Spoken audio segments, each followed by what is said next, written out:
नमस्कार, मेरा नाम आलोक है। आप लाइव स्ट्रीज देख रहे हैं। लोकसभा चुनाव को लेकर के अब तैयारियां जो शुरू कर दी गई हैं, हम हर अपडेट्स आप तक पहुंचा रहे हैं।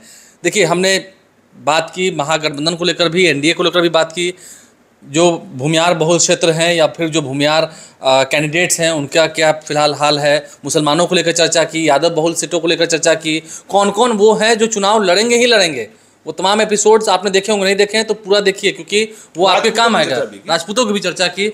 आज हम चर्चा करेंगे ब्राह्मण बहुल सीटों की और ब्राह्मण उम्मीदवारों की, खास करके महागठबंधन के अंदर। तो कैसे देखते हैं, ब्राह्मण का क्या हाल है? आलोक जी, ब्राह्मण तो महागठबंधन में बेचारे होते हैं। नहीं, ब्राह्मण ऐसे व्यक्ति हैं जिन्हें हम शादी और श्राद्ध दोनों में बुलाते हैं। ठीक है, आपने वो कहा। हम कहते हैं छठी और विवाह दोनों में बुलाते हैं। ठीक है ना, छठी और श्राद्ध दोनों कराते हैं। तो देखिए, ब्राह्मण बिहार में कितने किस्म के, और हम क्यों कह रहे हैं महागठबंधन में बेचारे। आपको पता ही है, बेचारे हैं। हाँ, यदुवंश यादव ने क्या कहा, ये ब्राह्मण ये तो विदेशी हैं, डीएनए पर सवाल खड़ा कर दिया। डीएनए इनका टेस्ट कराओ, इन्हें बाहर भगाओ। तो आरजेडी में इनकी कोई इज्जत तो है नहीं। और उसी आरजेडी में शिवानंद तिवारी हैं। नहीं, शिवानंद तिवारी हैं। हम लोकसभा चुनाव 2024 की चर्चा कर रहे हैं। उसी आरजेडी में मनोज झा भी हैं, इस बात को भी ध्यान रखिए। उसी आरजेडी में राहुल तिवारी, शिवानंद तिवारी के बेटे विधायक भी हैं। लेकिन दिल्ली भेजने के लिए आरजेडी की चिंता कितनी रहती है। अब तो महागठबंधन में जेडीयू भी है, उनकी चिंता कितनी रहती है, कांग्रेस की चिंता कितनी रहती है, इसकी चर्चा हम करेंगे। देखिए, जब हम बिहार के ब्राह्मणों की बात करते हैं तो दो तरीके के ब्राह्मण दिखते हैं, एक मैथिल ब्राह्मण और एक गैर मैथिल ब्राह्मण। तो मैथिल ब्राह्मण आपको पता है मिथिला में, और गैर मैथिल ब्राह्मणों में भी कानिकुब्ज ब्राह्मणों का दबदबा अधिक है। ठीक है ना। तो फिर पार्टियां जो हैं टिकटों का बंटवारा उसी हिसाब से करती हैं। बीजेपी ने तो तय कर लिया है कि मुझे 2 ब्राह्मण लड़ाने हैं। 2019 में उन्होंने 2 ब्राह्मण लड़ाए भी। बक्सर से अश्विनी चौबे चुनाव जीत गए, दरभंगा से गोपाल जी ठाकुर। लेकिन 2019 में जेडीयू बीजेपी के साथ थी, उन्हें भी लड़ने को 17 सीटें मिली थी, 16 पर जीत हासिल हुई। लेकिन एक भी ब्राह्मण नहीं, एक भी ब्राह्मण नहीं। ब्राह्मण बीजेपी के ही खाते में डाल दिया गया था। राजद की बात ही नहीं करनी है। राजद ने 2019 में एक भी ब्राह्मण को चुनाव नहीं लड़ाया। ऐसा नहीं है कि कभी नहीं लड़ाया, 19 में नहीं लड़ाया। हाँ, 2019 में नहीं लड़ाया, पहले रघुनाथ झा को लड़ाया था। तो 2019 में सिर्फ और सिर्फ एक ब्राह्मण लड़े जो कांग्रेस के थे, महागठबंधन के हिस्सा में थे। वाल्मीकि नगर में शाश्वत केदार नाम था, और वे बिहार के पूर्व मुख्यमंत्री, बहुत ही ईमानदार और कर्मठ मुख्यमंत्री, जिनके बारे में कहा जाता है कि उन्हीं के कार्यकाल में पहली बार बिहार में कदाचार मुक्त परीक्षा हुई थी। केदार पांडे के पुत्र हैं, लेकिन चुनाव हार गए एनडीए गठबंधन के सामने। जेडीयू के उम्मीदवार 2019 में वैद्यनाथ प्रसाद महतो चुनाव जीते और शाश्वत केदार चुनाव हारे। शाश्वत केदार कांग्रेस के प्रत्याशी को सिर्फ 2,48,044 मत मिले थे, और वैद्यनाथ प्रसाद महतो जो जेडीयू के, उन्हें 6,02,660 मत मिले थे। बड़ा अंतर। लेकिन आपको पता है कि वैद्यनाथ प्रसाद महतो का असामयिक निधन हुआ। इसके बाद वहां उपचुनाव हुआ। उपचुनाव के नतीजे चौंकाने वाले रहे।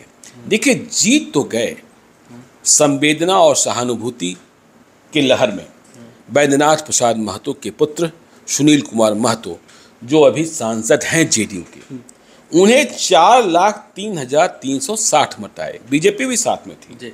मतलब करीब 2 लाख मत कम हो गए। आंकड़े देखिए।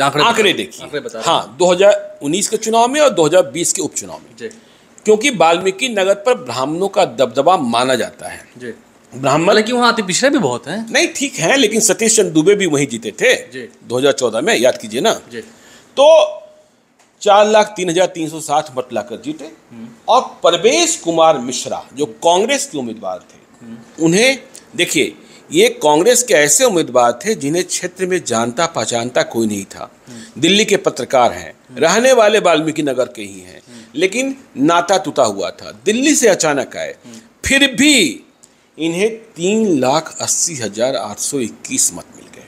मतलब शाश्वत केदार से 1,32,000 अधिक मत मिले और जीत हार सिर्फ 23,000 मतों से हुई। इसका मतलब ब्राह्मण मानते हैं कि यह सीट हमारी है, इस पर हमारा दबदबा है। अब देखिए 2020 के उपचुनाव में खेला कुछ और हो सकता था। शैलेंद्र कुमार एक बीपीपी के उम्मीदवार खड़े हो गए, उन्हें 1,09,711 मत आया। अब ये किसके मत थे यह समझने की बात है, जब ग्राउंड जीरो पर हम होंगे तो इसकी समीक्षा करेंगे। तो देखिए अब वाल्मीकि नगर 2024 की हम चर्चा कर रहे हैं। बीजेपी से बक्सर और दरभंगा की सीट ब्राह्मण के लिए कंफर्म है, लेकिन महागठबंधन में माथापच्ची है कि भाई ब्राह्मण तो लड़ाना है, लेकिन हम लड़ाएं कहाँ से? नहीं लड़ाएंगे तो समस्या आएगी।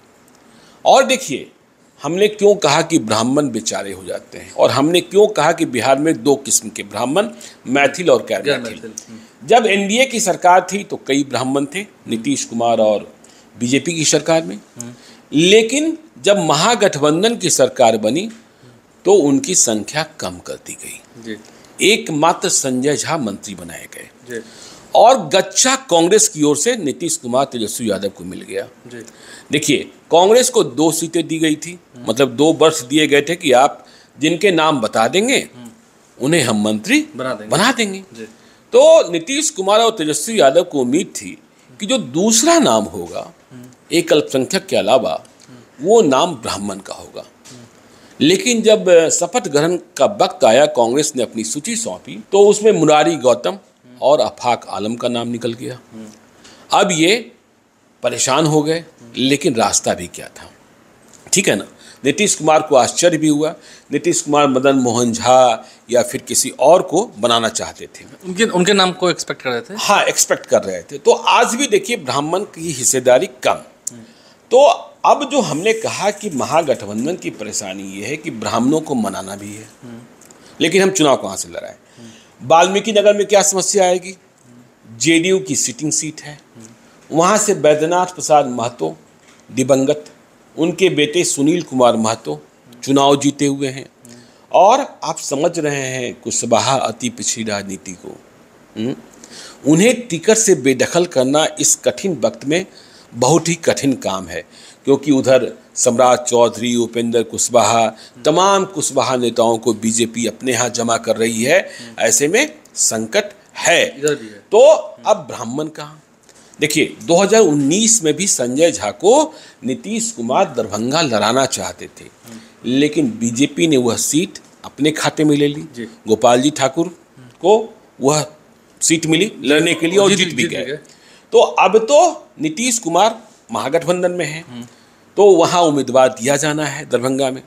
दरभंगा, मधुबनी, झंझारपुर, ये 3 ऐसे क्षेत्र हैं जहाँ मैथिल ब्राह्मणों का दबदबा है, लेकिन पिछड़ी जाति, अति पिछड़ी जाति और मुसलमान भी अपना हक मांगते हैं और अपना हक लेते हैं। तो संजय झा ने चुनाव लड़ने की पूरी तैयारी कर रखी है दरभंगा में इस बार। हाँ बिल्कुल, समझे ना। लेकिन अली अशरफ फातमी है राह में बाधा, वे भी लड़ना चाहते हैं। अब्दुल बारी सिद्दीकी भी हैं। अब्दुल बारी सिद्दीकी भी हैं। तो महागठबंधन में यह भी समझने की बात है कि कहीं जय श्री राम बनाम मुसलमान, ठीक है ना, इसमें क्या हो जाए तो किसकी बलि चढ़ेगी, किसकी बलि चढ़ेगी। अब देखिए झंझारपुर एक सीट है, वो भी जेडीयू की सीट है, लेकिन वहाँ आप समझते हैं कि ब्राह्मणों का बोलबाला भी ठीक ठाक है। बीजेपी में नीतीश मिश्रा जो डॉक्टर जगन्नाथ मिश्रा के बेटे हैं, पहले मंत्री भी रहे, हाँ, वो बीजेपी से लड़ना चाहते हैं और वहाँ उनका आधार भी है और उनकी पकड़ भी है। तो यह देखने की बात होगी कि कहीं बीजेपी 3 ब्राह्मण उम्मीदवारों को चुनाव तो नहीं लड़ाती है। गोपाल जी ठाकुर, नीतीश मिश्रा और आगे फिर आगे फिर अश्विनी चौबे तो हैं ही। अब वो खुद लड़ते हैं, रिटायरमेंट होता है, जो उम्र की बात है। तो ये परेशानी बहुत जबरदस्त परेशानी चल रही है और ब्राह्मणों का गुस्सा गिराते रहते। पिछली बार भूमियार को गुस्सा था 2019 में, याद है ना? नहीं, 2019 में ब्राह्मण भूमियार दोनों नाराज थे ना, सतीश चंद्र दुबे का भी टिकट कटा था। तो आरजेडी के नेता ऐसा बयान दे देते हैं कि भाई ये ब्राह्मण तो रसिया वाले हैं, विदेशी नस्ल हैं, ठीक है, इन्हें बाहर निकालो। और उस पर किसी की सफाई नहीं आती है। और वही आरजेडी A to Z की बात कहती है। A to Z की बात कहती है। ये दूसरी बात है कि वो कई कोशिशें कर रहे हैं। कल ही आपने देखा कि तमिलनाडु के डीजी लेवल के पुलिस प्राधिकारी रहे, IPS रहे, करुणा सागर को राष्ट्रीय प्रवक्ता लालू यादव ने मनोनीत कर दिया। जो जहानाबाद के हैं, भूमिया जाति जहानाबाद के हैं, भूमिया जाति के हैं। लेकिन ब्राह्मणों का क्या होगा, ये देखना होगा। हाँ, और ब्राह्मणों की संख्या कम होगी तो ब्राह्मण मानेंगे कि हम तो बेचारे हैं, लेकिन कौन सी सीट निकालेंगे, यह एक बड़ा सवाल है। बक्सर में अश्विनी चौबे के खिलाफ यदि किसी ब्राह्मण को ही उतारते हैं तो फिर जगदा बाबू वो क्या करेंगे? और फिर वहाँ राजपूत मानेंगे कि भाई हमारी सीट छीन ली गई। तो कहाँ कौन सी सीट निकालेंगे कि जिससे यह समझें ब्राह्मण कि हम महागठबंधन में बेचारा नहीं है, A to Z नहीं है। देखिए, नीतीश कुमार ब्राह्मणों से दूर नहीं रहते हैं। नीतीश कुमार का जो बिल्कुल करीबी रिश्ता है, और या यूँ कहें कि जो लोग मुख्यमंत्री से सीधे मुखातिब होते हैं, उनमें संजय झा हैं, अशोक चौधरी हैं, विजय चौधरी हैं। ये 3 नाम तो ऐसे हैं ही। लेकिन आरजेडी को अपनी दूरी खत्म करनी होगी यदि बीजेपी को जवाब देना है। लेकिन यह उनका आंतरिक मसला है कि वे अपने वोटों के ध्रुवीकरण के लिए किस तरीके का समीकरण तैयार करते हैं, कैसी रणनीति बनाते हैं। ब्राह्मण अच्छे लगते हैं, माहौल कैसा होता है, या फिर यदुवंश यादव की तरह यह मान लिया जाता है कि ये ब्राह्मण जो हैं वो तो विदेशी नस्ल के ही हैं, अपने घर में रहे, बीजेपी को वोट देना है, दें न दें, इनके वोट से मुझे कोई लेना देना नहीं है। हाँ। देखना होगा ये ब्राह्मण बेचारे आखिर कितना सीट पाएंगे महागठबंधन में। एनडीए में भी देखना होगा क्या संख्या बढ़ेगी, ये भी विचार करना होगा। हाँ ठीक है, एनडीए के पास देखिए, एनडीए में बीजेपी की बात हम करें तो 17 तो उनके जीते हुए हैं। 23 सीटों पर उन्हें नए उम्मीदवार देने हैं। जैसा हमने कहा, झंझारपुर विचार हो सकता है, और भी कहीं वो विचार कर सकते हैं। अब देखिए, वाल्मीकि नगर में ही यदि वो चाहें तो विचार कर सकते हैं, लेकिन वाल्मीकि नगर सीट पर मुकेश सहनी की भी नजर है, उपेंद्र कुशवाहा की भी नजर है। देखना होगा। हालांकि उपेंद्र कुशवाहा काराकाट लड़ने उपेंद्र कुशवाहा काराकाट ही लड़ेंगे, लेकिन उन्होंने जो पार्टी बनाई है राष्ट्रीय लोक जनता दल, उसकी नजर है। देखना होगा ये ब्राह्मण जो बेचारे हैं, इनको कितना फायदा होता है अगले साल 24 के चुनाव में, कौन पार्टी कितनी तरजीह देती है और इनका वोट फिर इधर ट्रांसफर होता है, ये देखना होगा। हमारे चैनल को सब्सक्राइब कर लें, साथ साथ फेसबुक पेज भी लाइक करें। इसके अलावा ट्विटर हैंडल पर लाइव सीरीज को फॉलो करें। धन्यवाद।